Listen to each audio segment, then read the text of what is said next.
अभी हम मधुबनी लोकसभा में मौजूद हैं। कैमरे पर जिस चेहरे को देख रहे हैं ये किसी पहचान के मोहताज नहीं है। AIMIM प्रदेश सचिव जनाब राशिद अनवर साहब हैं, जो अररिया के पूर्व कैंडिडेट थे MLA के।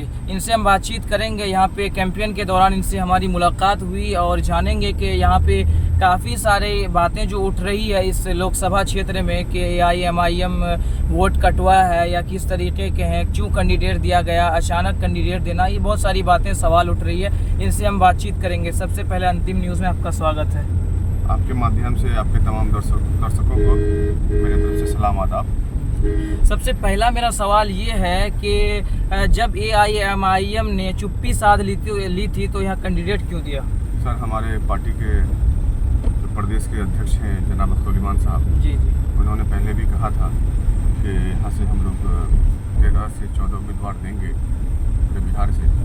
तो हम लोगों ने तो अभी तक लगभग 10 उम्मीदवारी का ऐलान हो चुका है ना। इसमें कुछ उम्मीदवारों के नाम घोषित भी हो गए हैं और कुछ के बाकी हैं। नहीं, लेकिन अचानक खामोशी साध ली गई थी। नहीं, खामोशी साध ली नहीं गई थी, बल्कि हमारे जो सदर हैं बिहार के, उनका खुद का चुनाव था, तो बाकी सब लोग जिम्मेदार लोग जो थे वो उधर इन्वॉल्व थे। नहीं, कई सीटें थी जो मजबूत सीटें, अररिया माना जाता है जिस क्षेत्र से आप आते हैं, और भी करीब में कटिहार था, जो सीमांचल के जो हिस्से हैं उन सीटों जहाँ पे मतलब AIMIM मजबूत है, गढ़ माना जाता है, वो सब सीटों को छोड़ा गया।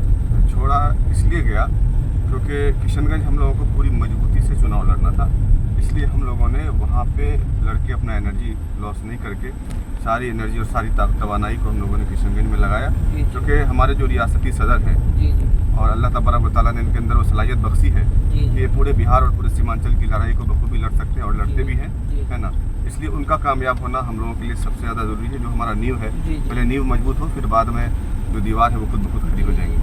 तो जिस तरीके से आपने वहाँ एनर्जी पूरा लगा दिया, पूरी टीम लगा दी, तो इसका मतलब ये है, यहाँ साफ साफ जाहिर होता है कि इधर वोट काटने के लिए कैंडिडेट दिया गया। सर, आपको पता होगा और आपके माध्यम से मैं आपके तमाम दर्शकों को और बिहार के वासियों को ये कहना चाहता हूँ कि 2019 में जब लोकसभा चुनाव हुआ था तो उस वक्त 40 सीटों पे सिर्फ एक सीट थी किशनगंज, जहाँ से हमारे पार्टी के उम्मीदवार थे जो चुनाव लड़े थे, है ना। सिर्फ किशनगंज सुलेमान साहब वहीं से चुनाव लड़े थे। बाकी 39 जगह पर हमारी पार्टी के कोई उम्मीदवार नहीं थे। मैं आपको बताऊं कि उन 39 जगह पर जहां पर हमारी पार्टी चुनाव नहीं लड़ी थी वहीं से बीजेपी कामयाब हुआ, और जहां किशनगंज से हमारे पार्टी के रियासती सदर जो चुनाव लड़े थे वहाँ से बीजेपी हार गई। तो इसी से साबित होता है कि वोट कटवा हम हैं या वोट कटवा ये महागठबंधन के लोग। नहीं, कुछ ही वोट से आप क्या कर लेंगे, या 1-2 सीट से कुछ होने वाला है नहीं। सर, पूरे लोकसभा में 543 में एक इम्तियाज़ जलील साहब, एक हमारे रियासत जो कौमी सदर हैं जनाब बैरिस्टर असदुद्दीन ओवैसी साहब, ये वाहिद शख्स हैं जो तन्हे तन्हा उन जालिमों से लड़ते हैं और पूरे हिंदुस्तान के मुसलमानों, मजलूमों, अक़लियतों, दलितों, शोषितों, वंचितों की बात करते हैं। तो एक सीट ही से तो कामयाब वो कर रहे हैं। मतलब बोलने से कुछ नहीं होता सर, बोलने से निकाह होता है, बोलने से तलाक होता है। निकाह, शादी, तलाक होती है, लेकिन यहाँ ये लोकसभा, ये सियासत है, इसमें कुछ नहीं होता। सर, अगर बोलते नहीं तो NRC का पता कैसे चलता?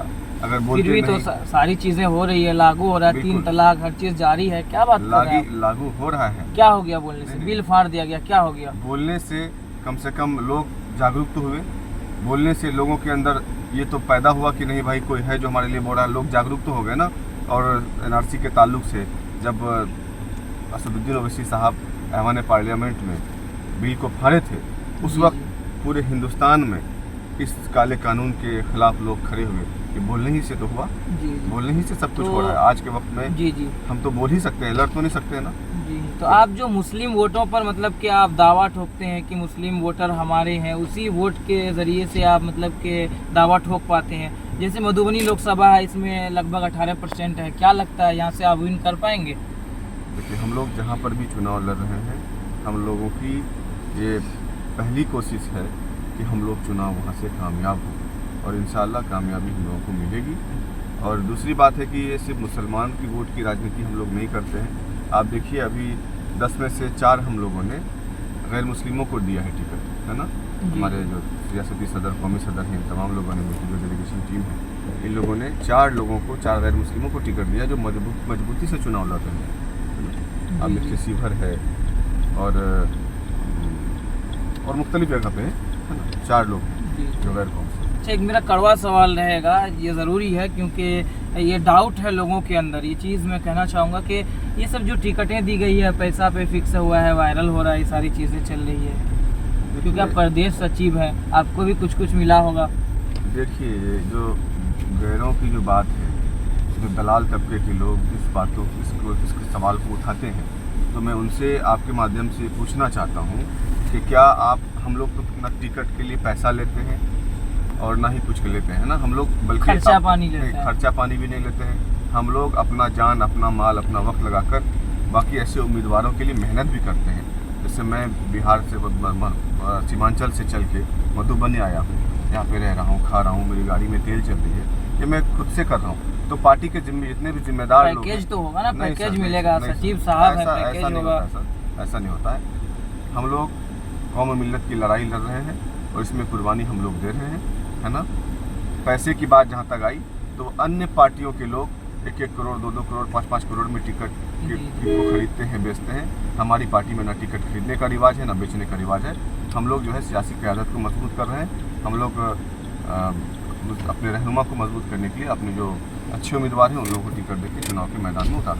आज जब मिल गए हैं तो बात हो रही है तो हो ही जाए, क्योंकि ज़रूरी है ये सारी चीज़ें। आपका जो असदुद्दीन ओवैसी साहब जीते, उसके बाद इम्तियाज़ जलील साहब जीते, 2 MP आपके थे पार्लियामेंट में, ठीक है। इन दोनों ने काफ़ी ज़्यादा भूमिका निभाई है और उधर मुस्लिम गढ़ भी माना जाता है हैदराबाद को, लेकिन वहाँ से कई बातें, एक मरतबा 15 सेकंड वाला वीडियो चल रहा था, फिर उसके बाद से अभी नवनीत राणा जो है एक वहाँ से MP बीजेपी कैंडिडेट, जो ये कह रही है कि 15 मिनट दे दिया जाए, भून दिया जाएगा। क्या लगता है, उड़ने वाले हैं क्या? सर देखिए, ये बीजेपी जो सियासत है, ये तो धर्म के मुद्दों पर सियासत करती है बीजेपी। आप भी मुस्लिम करते हैं? नहीं, हम मुस्लिम कभी नहीं करते हैं। हम मुस्लिम के साथ होने वाले नाइंसाफ़ी के खिलाफ लड़ते हैं।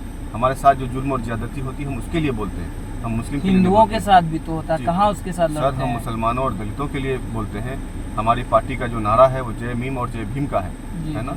और नवनीत राणा जैसे घटिया मानसिकता के लोग, ये लोग बीजेपी वाले पाल के रखे हैं ऐसे लोगों को, क्योंकि मुद्दे की राजनीति और विकास से कोई मतलब नहीं है। ये जाति और धर्म पर, हेट स्पीचेस पर राजनीति करते हैं। हम लोग ऐसी राजनीति को नहीं मानते। अच्छा, माधवी लता जो है अब सीट को उखाड़ फेंकने वाले हैं ओवैसी साहब का, क्या सही बात है? सर, परिणाम आने दीजिए, 4 तारीख बहुत दूर नहीं है। उनकी सीट उनकी उखड़ेगी, माधवी लता की, और वो खुद उखाड़ के फेंके जाएंगे। अच्छा, जाते जाते मधुबनी लोकसभा की जनता से क्या कुछ कहना चाहेंगे? मधुबनी के मैं तमाम जनता से अपील करना चाहता हूँ, ये दरख्वास्त करना चाहता हूँ कि आप देखिए, अभी लालू यादव की पार्टी सिर्फ 14% की आबादी है यादवों की, और पूरे बिहार में 17 से 18 कैंडिडेट हैं। ये जुमला बना लिया गया है IMIM वाला? नहीं सर, जुमला नहीं है, हकीकत। यादव जी को पार्टी बना लिए तो मुकेश सहनी पार्टी बना लिए हैं, ये सब जुमला बन रहा है। आप देखिए तो सही, जुमले की क्या बात है? आप भी मुस्लिम क़यादत में मतलब लगे हुए हैं कि जो हमारे भी किसी तरह हो जाए। आपके पास डेटा है ना, आप देखिए। दूसरी बात, साहनी की पार्टी है, उनके 3 उम्मीदवार हैं, 20%, 18% मुसलमानों की आबादी है। इसमें सिर्फ दो ही उम्मीदवार उन लोगों ने दिया है, वो भी दोनों भगोड़ों को दिया है ना। एक तो कैसे भगोड़ा, इतना बढ़िया मंत्री रह चुके हैं। एक तो AIMIM से आए हैं, उनको टिकट मिला अररिया लोकसभा सीट से, शहनवाज भाई को। और दूसरी तरफ जो फातिमी साहब हैं, ये कुछ दिन पहले बीजेपी RSS की गोद में बैठ के थे, वहाँ से भाग के आए है ना। ये दोनों भगोड़ों को टिकट मिला है, इसलिए मैं भगोड़े नहीं है, भगोड़े ही हैं। यहाँ की जनता से उम्मीद है तभी तो आए।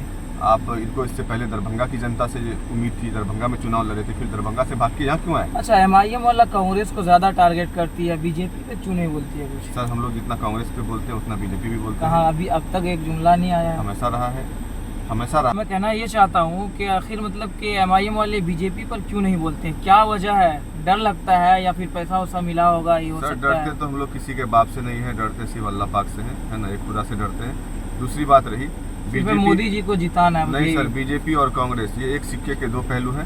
कांग्रेस के 55 आज़ादी के बाद से 55 साल की हुकूमत रही तकरीबन कांग्रेस की, और बीजेपी की अभी लगातार हुकूमत है ना।